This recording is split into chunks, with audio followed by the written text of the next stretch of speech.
Hello बच्चों, RD inter college online class में आपका स्वागत है। लास्ट टाइम हमने आपको पढ़ाया था एफसीसी में संकुलन क्षमता। आज आपको बताएंगे बीसीसी में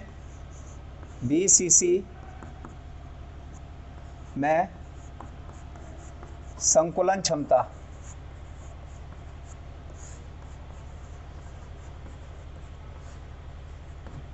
इसके लिए सर्वप्रथम हम सबसे पहले एक घन बनाएंगे, जिसे नॉर्मली लैंग्वेज हम कह सकते हैं डब्बा।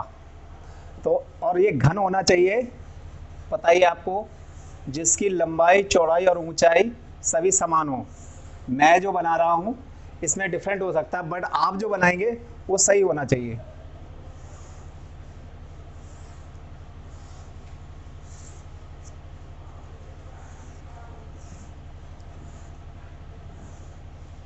ए नॉमिनेट करेंगे इसको B C D E F G H. चूंकि ये घन है तो इसकी सारी भुजाएं कैसी होंगी, लंबाई, चौड़ाई और ऊंचाई सभी सेम होंगी। ए 2 3 को हम नॉमिनेट कर दें, इसको लिख देते हैं। सभी भुजाएं ये भी ये होगी, ये भी ये होगी, सारी भुजाएं ये, क्योंकि ये घन है। एक कोष्ठिका है, इसमें थोड़ा टेढ़ा है, इसको सही करेंगे लाइन से।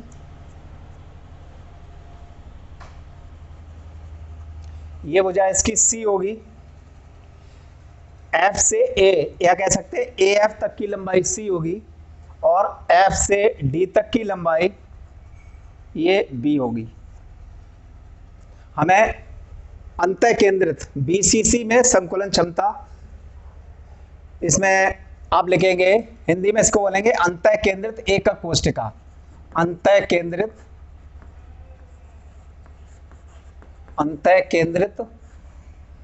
एकक कोष्ठिका।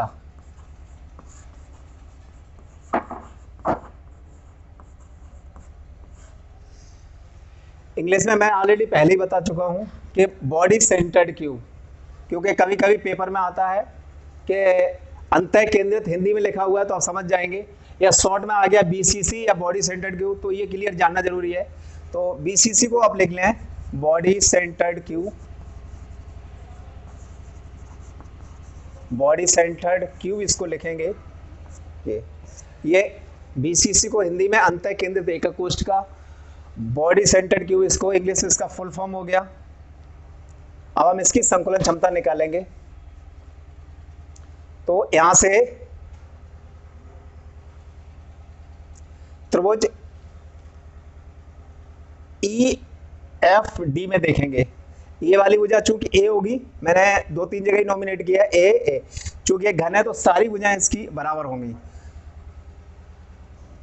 तो हम लिख सकते हैं अंतः केंद्रित एकक कोष्ठिका, ऐसी कोष्ठिका, थोड़ा हिंदी में भी लिख लें इसको, ऐसी कोष्ठिका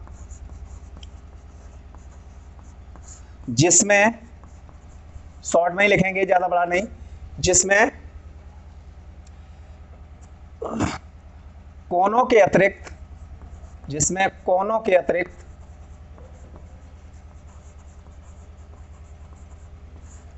एक परमाणु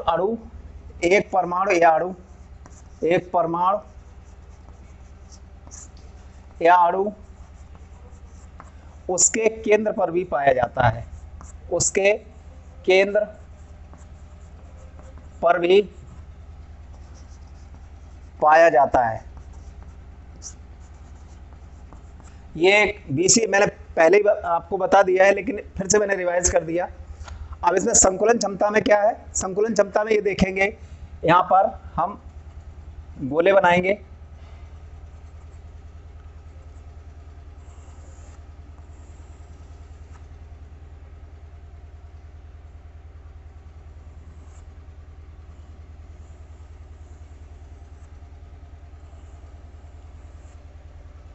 गोले आपके समान आकार के, मेरे छोटे बड़े हो रहे हैं, लेकिन आपके गोले समान आकार के ही होने चाहिए, बड़े छोटे नहीं होने चाहिए। सही करेंगे।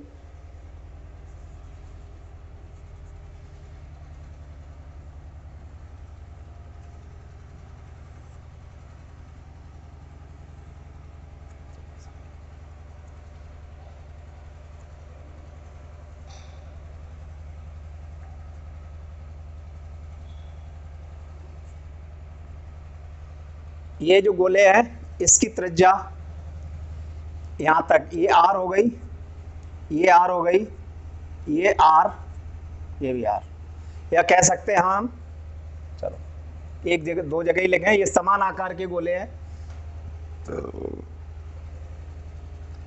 तो इसकी जो त्रिज्या है वो भी बराबर, इसकी त्रिज्या इस त्रिज्या के बराबर होगी और इसकी यहाँ पे।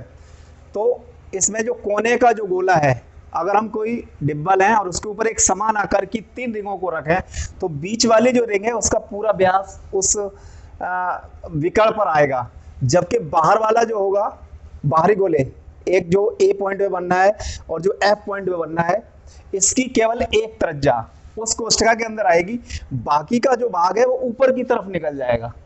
वो भाग मतलब उसके जो आयतन में है, या उसके कहते हैं उसकी डेंसिटी के अंदर शामिल नहीं होगा। अब देखेंगे यहां से हम त्रिभुज ई एफ डी में, त्रिभुज ई एफ डी में पाइथागोरस प्रमेय से चलेंगे। ये मैंने पिछली क्लास में आपको बताया था, मैं लिख दे रहा हूं, हाई स्कूल का है। पाइथागोरस प्रमेय से, इसमें ये आपका एफ डी स्क्वायर विकर्ण हो गया, एफ डी स्क्वायर, इसे हम डायरेक्टली लिखेंगे, is equal to E F square plus E D square. F D square ये हमारी वाली भुजा कितनी है, बी है, तो इसका हम B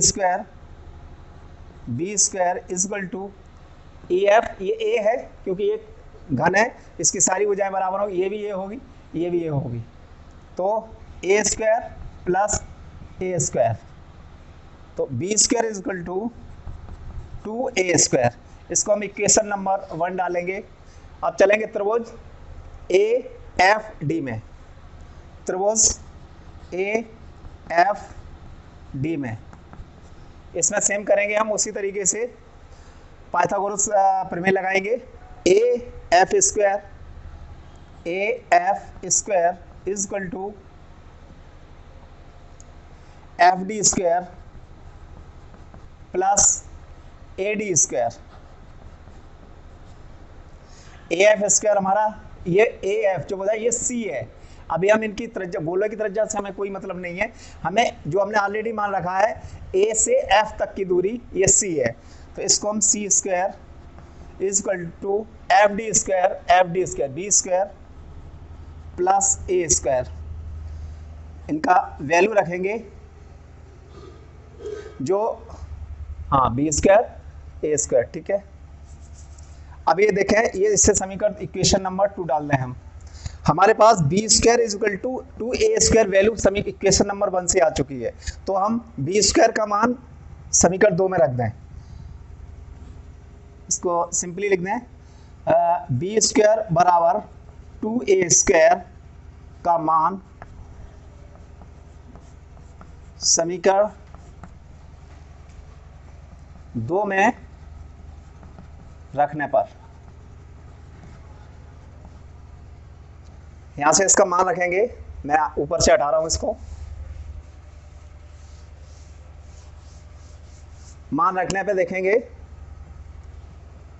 C square is equal to 2a square, क्योंकि ये बी स्क्वायर का मान है यहां पर, plus A square, c square is equal to 3a square, तो c is equal to a root 3,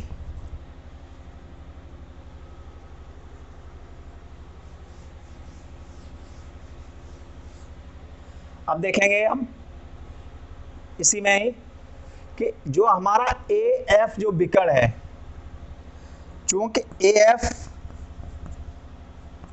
विकर्ण पर 3 समान आकार के गोले, 3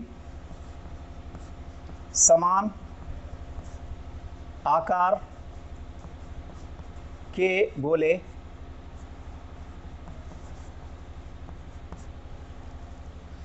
बनते हैं, 3 समान आकार के गोले बनते हैं,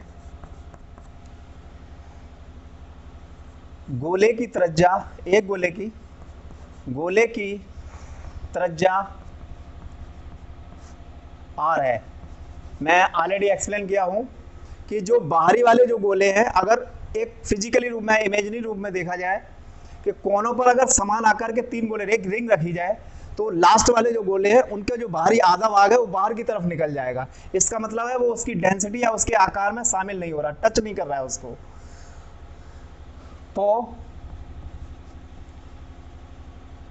विकर्ण हमारा क्या है, AC, वो सॉरी AF, विकर्ण AF, इसका मान है C का मान बराबर, C का मान 4R के बराबर होगा, 4R के बराबर होगा।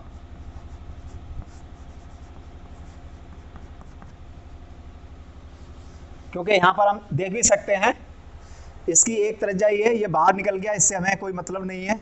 एक आर ये, 2 आर, इसके ये व्यास पूरा शामिल हो रहा है, एक ये, एक 2 अंदर वाली और एक ये, टोटल 4 हो रहे हैं। तो आप देखेंगे C बराबर 4R हम मान रख सकते हैं। 4R is equal to A√3। यहां पर R का हम वैल्यू निकाल लें, A√3/4, दूसरे में वैल्यू कैलकुलेट कर सकते हैं। A√3 is equal to 4R, A is equal to 4R upon √3। अब हम संकुलन क्षमता का जो ऑलरेडी आपको फॉर्मूला लिखाया है उस फॉर्मूले के अकॉर्डिंग चलेंगे। तो संकुलन क्षमता का सीधा है संकुलन क्षमता, और हम ये संकुलन क्षमता किस में निकाल रहे हैं, BCC में, ब्रैकेट में BCC लिख दें। और BCC में कितने गोले होते हैं, 2 गोले होते हैं, 2 गुणा संकुलन क्षमता हम BCC में निकाल रहे, 2 गोलों का आयतन, या लिख सकते हैं हम एक गोले का आयतन, एक गोले का आयतन इंटू 100 बटे कोष्ठिका का आयतन, बटे कोष्ठिका का आयतन।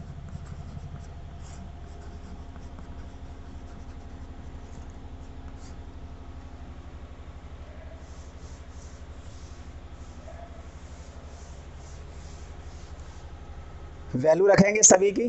गोले का आयतन का सूत्र होता है 2 4/3 πr³ इंटू 100 बाई कोष्ठिका का आयतन। कोष्ठिका की हमने जो भुजा निकाली है वो ये वाली भुजा है, तो AQ, भुजा का Q same,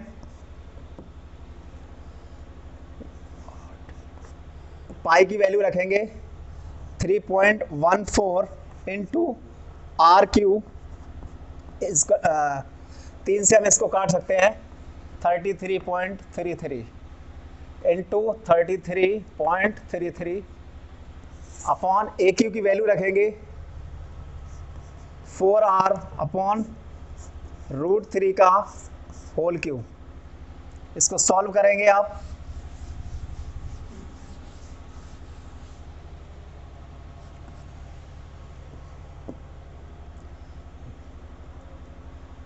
eight into 3.14 into R³ into 33.33 upon, इसको देखेंगे 64 R³, इसको देखेंगे सिंपली रूप में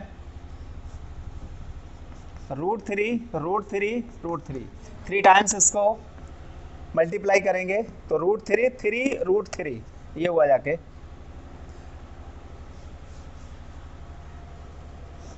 3√3। ये हमारे पास जो मैथ का एक रूल है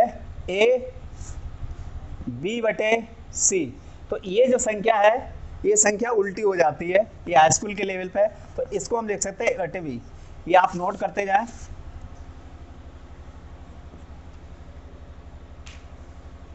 और इसे हम काट भी सकते हैं, आर क्यू से आर क्यू कैंसिल, 8 से इसको डिवाइड करें,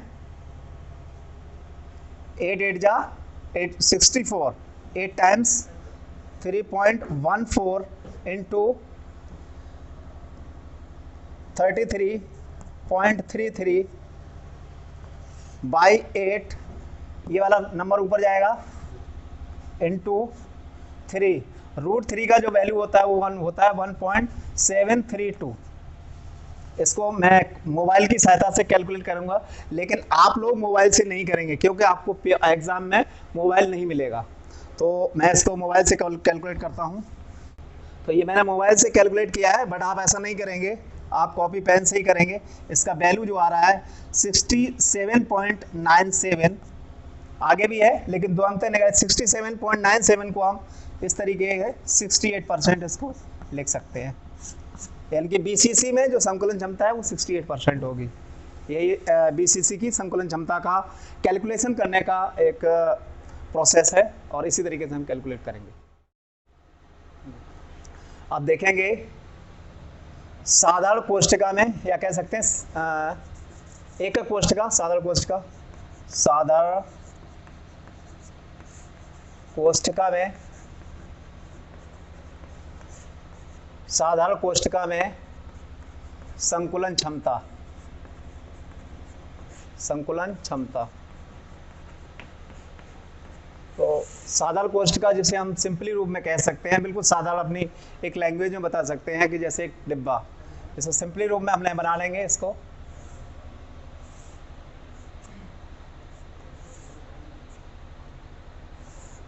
इस तरीके से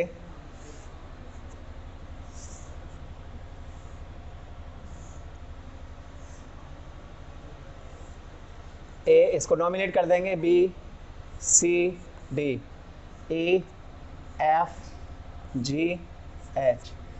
साधारण कोष्ठिका में क्या होता है, साधारण कोष्ठिका में पहले लिख लें, साधारण कोष्ठिका में एक लाइन लिखेंगे, साधारण कोष्ठिका में परमाणु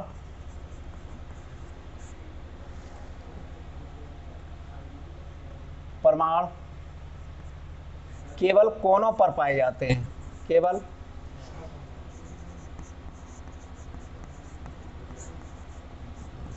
कोनों पर पाए जाते हैं।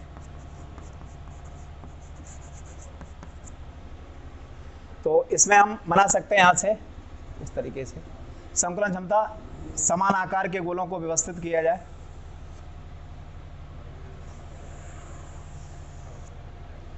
इसकी जो भुजा है ए, ये भी ए होगी, सारी भुजाएं ए होगी, ए। इसकी जो त्रिज्या है ये आर होगी। तो देखते हैं इसमें,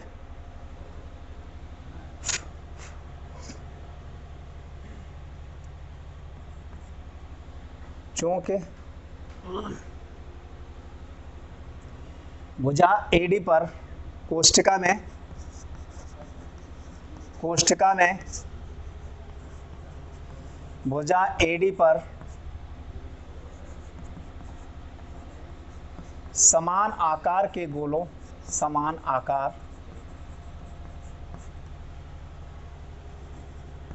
के गोलों को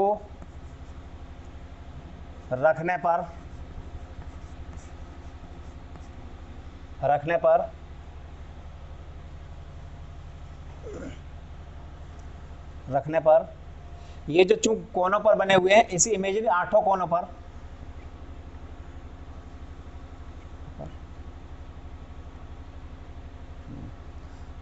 रखने पर भुजा की लंबाई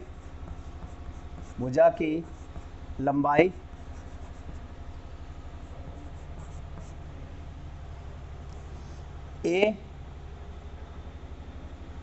है, जिस पर दो गोले बनते हैं। तो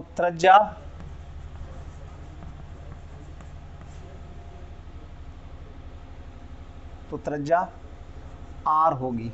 एक गोले की त्रिज्या कितनी होगी? एक गोले की त्रिज्या r होगी। तो इसमें डायरेक्टली साधारण एक का कोष्ठका में कुल गोलों की संख्या, कुल गोले की संख्या साधारण कोष्ठका में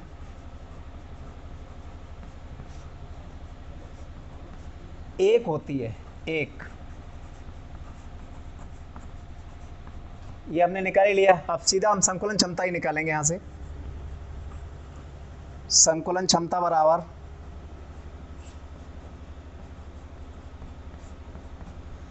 एक गोले का आयतन, एक गोले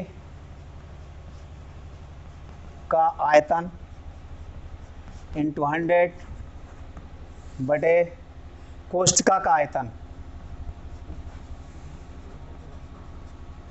कोष्ठका का आयतन। इसमें देखेंगे एक गोले का आयतन 4/3 पाई आर क्यू इंटू 100 बटे कोष्ठका का आयतन भुजा का क्यू, तो ए का क्यू।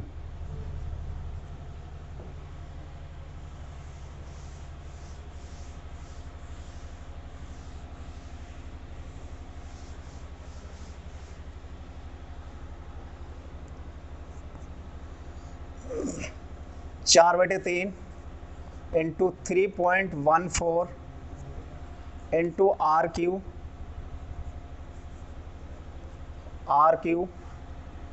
इंटू 100 बटे भुजा। A is equal to 2r। देखें इसका, देखेंगे a is equal to 2r value रखेंगे इसकी, 2r का होल क्यू।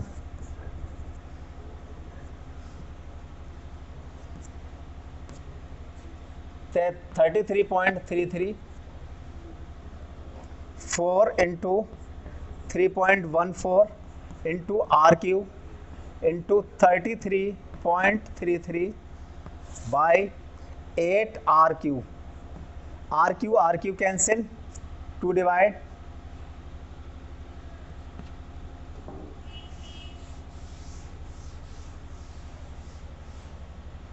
इसको मैं मोबाइल से करूंगा। तो ये 3.14 इंटू 33.33 बटे 2, इसको कैलकुलेट करने से ये आपका 52.13 के समथिंग, आगे भी संख्या आएंगी, इसे हम लिख सकते हैं 52%। ये हमारी साधारण एक कोष्ठका में संकुलन क्षमता निकालने का एक प्रोसेस है, और इसी तरीके से हम याद करेंगे।